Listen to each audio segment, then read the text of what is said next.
We did it! The kids just walked out of the school for the last time this year. We just said goodbye to our students after our last day.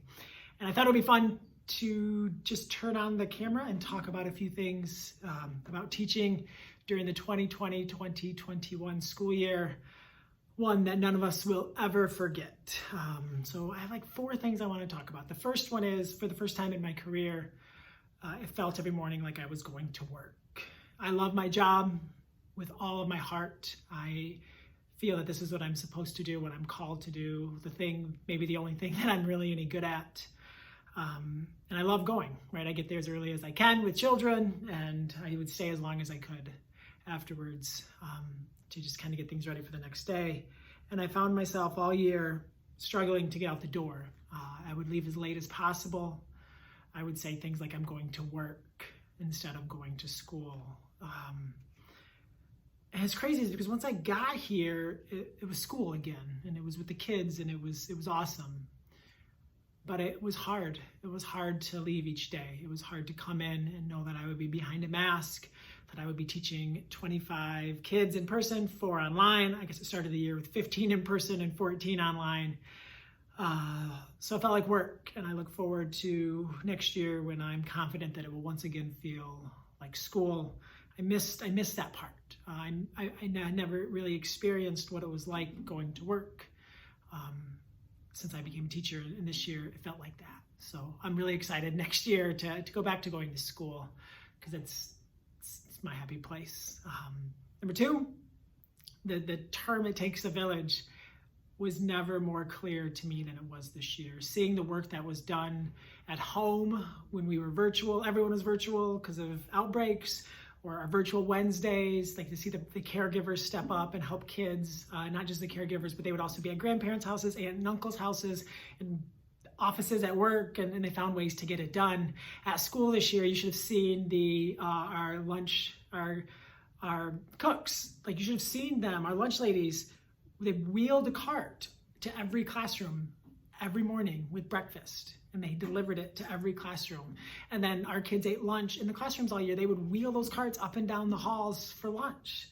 And our secretaries, oh my gosh, I can't even imagine the number of phone calls that they received this year, and having to give kids masks and having to help with iPads, just the amount of work that was done by them this year. And our principal, and all of the administrators in our building, like the number of meetings that they had, I cannot imagine. My principal's always in my classroom, always.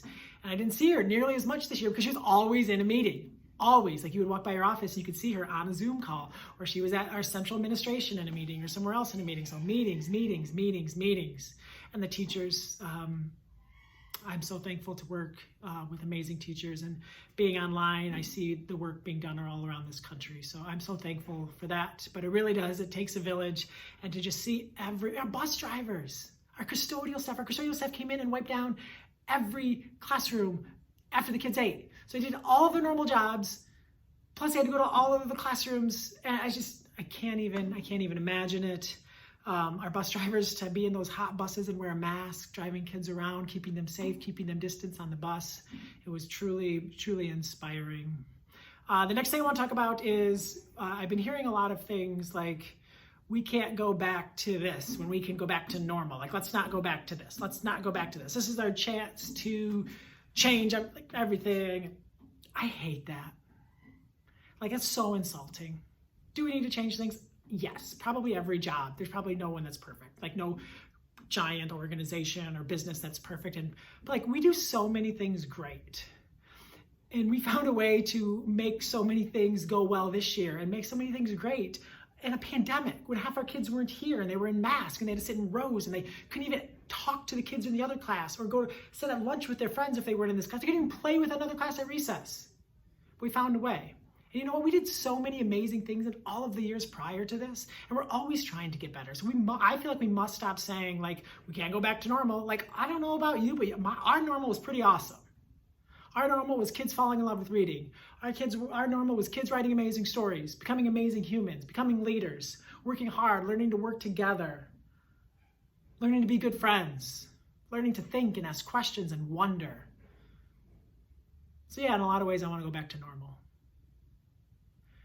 In a lot of ways, I don't think that we need to throw the baby out with the bathwater. We do a lot of really good things in schools, and we will continue to do a lot of really good things in schools. It's just what we do. So yeah, let's be careful when we say that. Finally, the kids, they were amazing. My virtual kids, my online kids, my kids who went back and forth, they were just the best. My kids spent every single day sitting in rows with the same kids, 7 hours a day, all year. They ate lunch in their seats.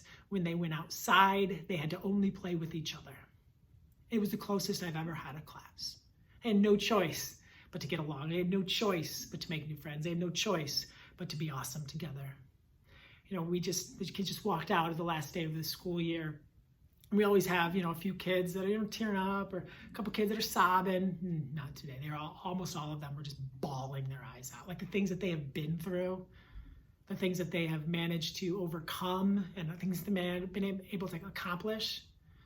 Like we talk about like lost learning and learning loss. Like you obviously don't know what you're talking about. You obviously didn't sit in class with these amazing humans or see them on Zoom and see what they did.